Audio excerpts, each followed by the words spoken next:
اعوذ باللہ من الشیطان الرجیم بسم اللہ الرحمن الرحیم اللہم صلی علی سیدنا حبیبنا و شفیعنا و کریمنا و رؤوفنا و نورنا و ملجانا و مأوانا و مولانا محمد صلی اللہ علیہ وآلہ و صحبہ و بارک وسلم یا صاحب الجمال و یا سید البشر من وجهک المنیر لقد نور القمر لا يمکن الثناء کما کان حقہ بعد از خدا بزرگ توئی قصہ مختصر۔ محترم ناظرین و سامعین السلام علیکم ورحمۃ اللہ، میں ہوں آپ کے ساتھ آپ کا میزبان حافظ حامد رضا اور آپ دیکھ رہے ہیں پروگرام مسکراتی صبح۔ ناظرین، آپ جانتے ہیں مسکراتی صبح میں اسپیشلی جب جمعے کا دن ہوتا ہے تو ہمارے ساتھ علماء اکرام، نعت خواں حضرات اور مختلف شعبہ جات سے تعلق رکھنے والی شخصیات تشریف فرما ہوتی ہیں، جن سے ہم سوالات کرتے ہیں، جن سے ہم بات کرتے ہیں۔ اسپیشلی ہماری یہ کوشش ہوا کرتی ہے، میٹرو ون نیوز کی ہمیشہ یہ کوشش ہوتی ہے کہ جمعے والے دن اسلام کی بات کریں، صاحب قرآن کی بات کریں، سرکار کی بات کریں، سرکار کے غلاموں کی بات کریں، سرکار کے ان غلاموں کی بات کریں کہ جو سرکار کے نام پر اپنا تن من لٹانے کے لیے ہر وقت تیار رہا کرتے ہیں، ان کی بات کریں۔ آج بھی ہم سرکار کی بات کرنے کے لیے موجود ہیں۔ ہمارے ساتھ تشریف فرما بہت خوبصورت انداز میں گفتگو فرماتے ہیں میری مراد محترم المقام جناب حضرت علامہ مولانا ارسلان اتاری صاحب۔ آئیے آپ کی ان سے ملاقات کرواتے ہیں، اس کے بعد ہمارے جو معزز مہمان اور بھی تشریف فرما ہیں ان سے بھی وقتاً فوقتاً آپ کی ملاقات کروائیں گے۔ السلام علیکم حضرت۔ وعلیکم السلام ورحمۃ اللہ۔ کیسے مزاج؟ بہت بہت شکریہ تشریف آوری کا، بہت شکریہ۔ انشاءاللہ آپ سے گفتگو کرتے ہیں۔ آپ کے ساتھ تشریف فرما ہے بہت خوبصورت پیاری حسین شخصیت، چہرے پر مسکراہٹ ہمیشہ سجائے رکھتے ہیں میری مراد محترم المقام جناب حافظ وقاری علامہ قیصر صاحب۔ السلام علیکم علامہ صاحب۔ وعلیکم السلام ورحمۃ اللہ۔ کیسے ہیں حضرت؟ خیریت سے؟ آپ خیریت سے؟ اللہ کے ساتھ بہت بہت شکریہ آپ کی تشریف آوری کا۔ آپ سعودی عرب سے تشریف لائے تھے، ہم نے کہا آپ سرکار کا در دیکھ کر آئے ہیں تو کیوں نہ ہم آپ کا دیدار کریں، اور آپ 4-5 دن بعد دوبارہ جا رہے ہیں، ہمیں بھی وہاں دعاؤں میں یاد رکھیں۔ یہ ہمارے لیے اعزاز کی بات ہے کہ آپ ہمارے ساتھ تشریف فرما ہیں، بہت شکریہ آپ کا بھی۔ اور حضرت کے ساتھ تشریف فرمائے ننھا منا بچہ بہت پیاری آواز میں جھوم جھوم کر آنکھیں بند کر کے تصور میں گنبد خضرا کو رکھ کے نعت پڑھتے ہیں میری مراد محترم المقام جناب محسن قادری صاحب۔ السلام علیکم محسن، نام یہی ہے نا آپ کا؟ جی جی، اکثر میں آپ کا نام غلط لے لیتا ہوں نا، آپ خیریت سے؟ ٹھیک ہے، بہت بہت شکریہ آپ بھی تشریف لائے۔ علامہ صاحب سے بات کرتے ہیں۔ معراج کا موقع ہے، معراج کا سما ہے، رجب کا مہینہ ہے، اور ہاں بتاتا چلو ہمارے ساتھ کچن سیگمنٹ بھی جاری ہے، کچن میں بھی ہمیں کچھ خوشبوئیں آ رہی ہیں، وہاں بھی جائیں گے، لیکن علامہ صاحب معراج کے حوالے سے میں جاننا چاہوں گا کہ معراج کسے کہا جاتا ہے؟ بسم اللہ الرحمن الرحیم، الحمد للہ رب العالمین، والصلاة والسلام علی سید الانبیاء والمرسلین، اما بعد فاعوذ باللہ من الشیطان الرجیم، بسم اللہ الرحمن الرحیم۔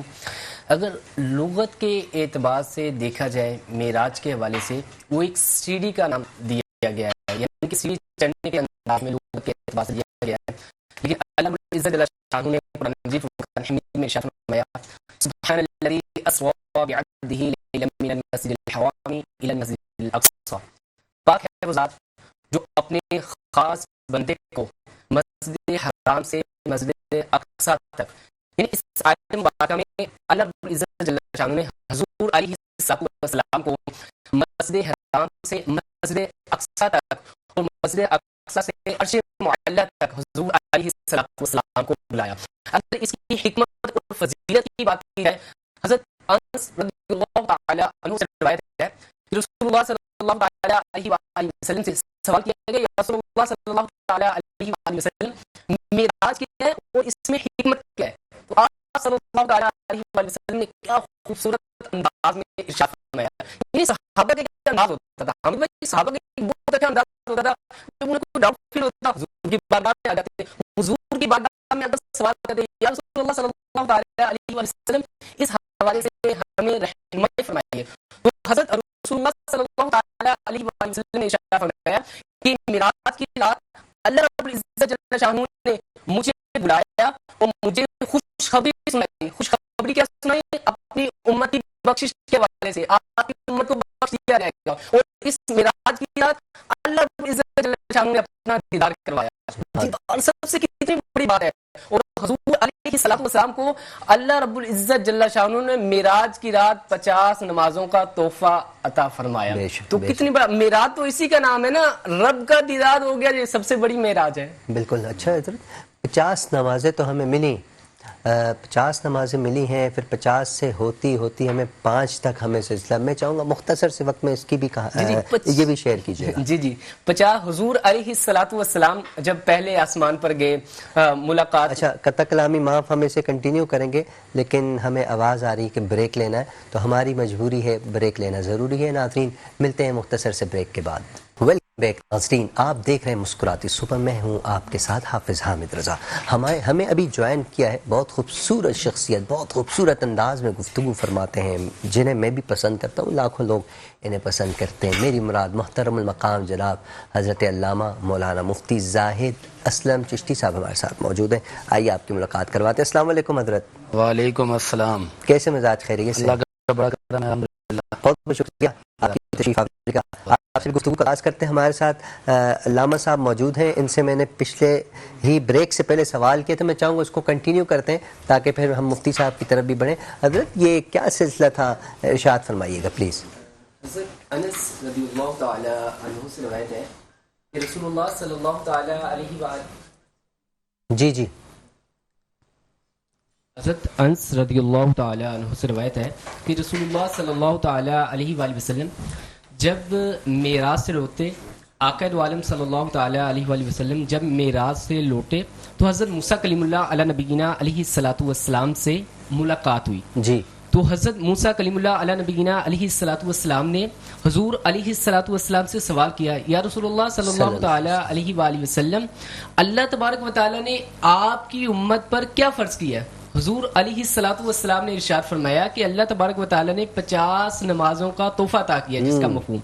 تو حضرت موسیٰ کلیم اللہ علی نبینا علیہ الصلوۃ والسلام نے عرض کی، یا رسول اللہ صلی اللہ تعالی علیہ وآلہ وسلم، اللہ تبارک و تعالی کی بارگاہ میں جائیے، اس کی کمی کروائیے۔ تو حضور علیہ الصلوۃ والسلام جب رب کی بارگاہ میں گئے، 5 نمازیں کم ہوئی، پھر واپس لوٹے، پھر حضرت موسیٰ کلیم اللہ علی نبینا علیہ الصلوۃ والسلام سے ملاقات ہوئی، تو اس طرح تخفیم ہوتی رہی، تو آخر میں 5 نمازیں بچ گئی۔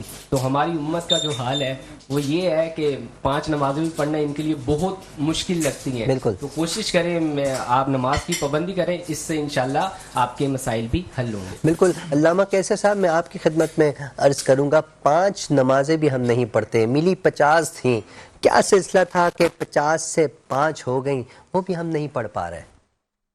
الحمدللہ رب العالمین والصلاة والسلام علی سید الانبیاء والمرسلین، اما بعد فاعوذ باللہ من الشیطان الرجیم، بسم اللہ الرحمن الرحیم۔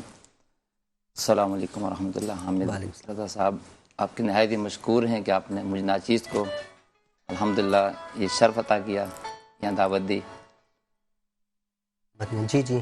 تو الحمدللہ یہ سلسلہ یہ ہے کہ 50 نمازوں سے 5 ہوئی اور پھر بھی نہیں پڑھ پا رہے، تو یہ ہماری محرومی ہے، یہ ہماری بدنصیبی ہے کہ اللہ کی جو رحمت ہے، جو معراج ہے، جو معراج کا تحفہ عطا ہوا ہے، تو اس تحفے کو ہم ضائع کر رہے ہیں۔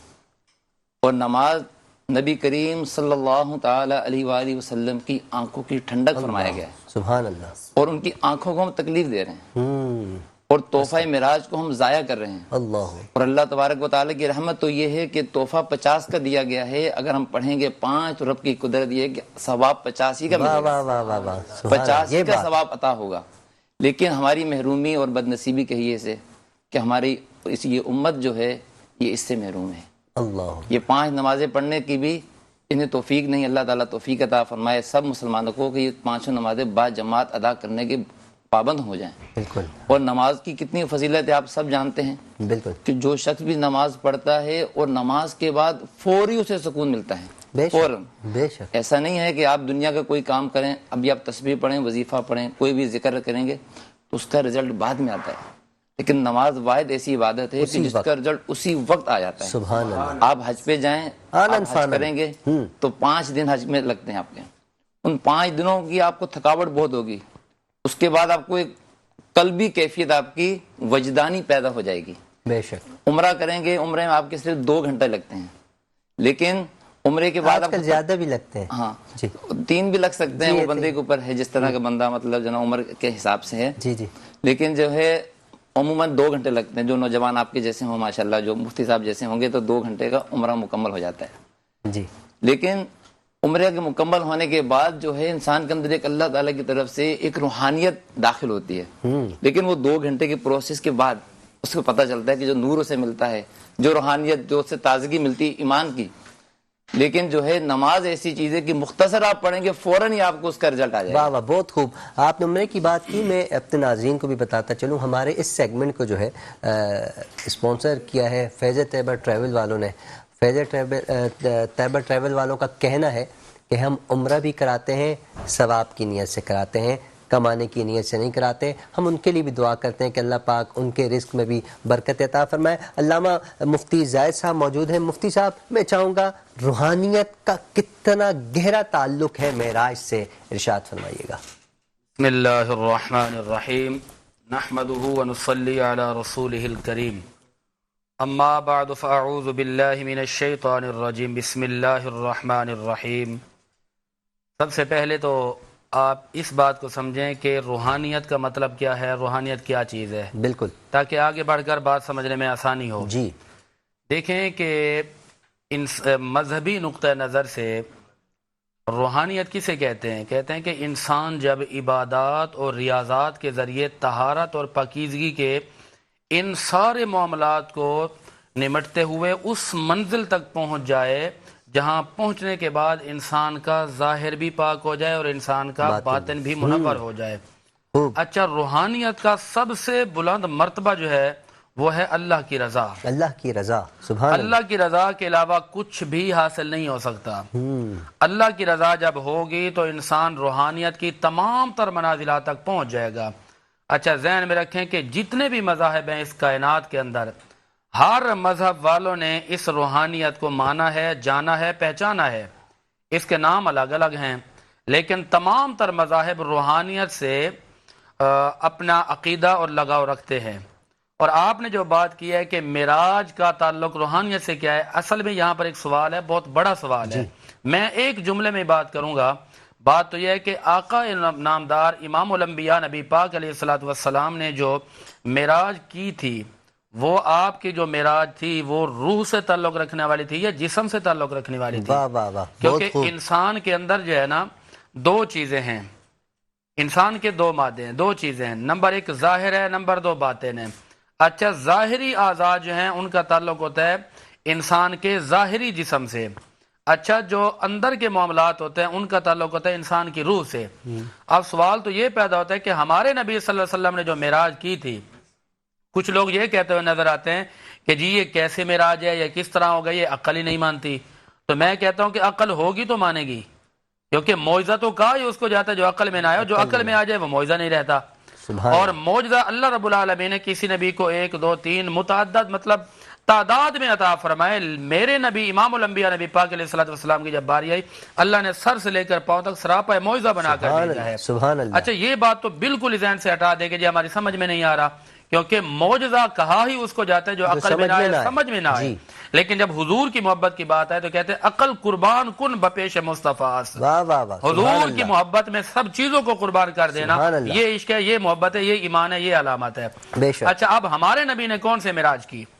آقا دو جہاں صلی اللہ تعالی وسلم کے معراج کے حوالے سے یہ بات ہے کہ سرکار نے آپ نے جسمانی معراج بھی عطا فرمائی کی تھی اور روحانی معراج بھی آپ کر آئے، دونوں معراجیں آپ کو ہوئی ہیں۔ کیونکہ قرآن کہتا ہے نا کہ وَالنَّجْمِ إِذَا هَوَىٰ مَا ضَلَّ صَاحِبُكُمْ وَمَا غَوَىٰ، بات بڑی طویل ہو جائے گی۔ قرآن یہ بھی کہہ رہا ہے وَلَقَدْ رَآهُ نَزْلَةً أُخْرَىٰ عِندَ سِدْرَةِ الْمُنتَهىٰ، یہ محبوب اور محب کی ملاقات کی باتیں ہو رہی ہیں۔ فَكَانَ قَابَ قَوْسَيْنِ أَوْ أَدْنَىٰ، اگر سرکار جسمانی طور پر وہاں موجود ہی نہیں تھے تو پھر قریب کیسے ہوئے تھے؟ اگر سرکار جسمانی طور پر اللہ کے سامنے تھے ہی نہیں تو پھر قاب قوسین او ادنیٰ کی منازل کیسے طے ہو سکتی ہیں؟ تو مختصراً بات یہ ہے کہ معراج جو ہمارے آقا علیہ الصلوۃ والسلام کو کرائی گئی ہے وہ جسمانی بھی تھی اور روحانی بھی تھی۔ رب نے یہ کرم فرما دیا اس امت پر، فرمایا محبوب تیری معراج یہ کہ تو لوح قلم تک پہنچا، ٹھیک ہے، شاعر نے محبت کے اظہار کیا، تیری معراج یہ کہ تو لوح قلم تک پہنچا، میری معراج یہ کہ میں تیرے نقش قدم تک پہنچا، نقش پا تک پہنچا، سرکار کی غلامی میں پہنچا۔ اور الصلاۃ معراج المؤمنین والا جملہ بھی آپ کے ذہن میں ہوگا کہ نماز مومن کی معراج ہے۔ معراج کا مطلب یہ ہوتا ہے کہ انسان منازلات طے کر کے اللہ کے قرب میں پہنچ جاتا ہے۔ جس طرح سرکار لامکانوں پر، مطلب مکان ختم، سدرۃ المنتہا اینڈ ہر چیز کی جب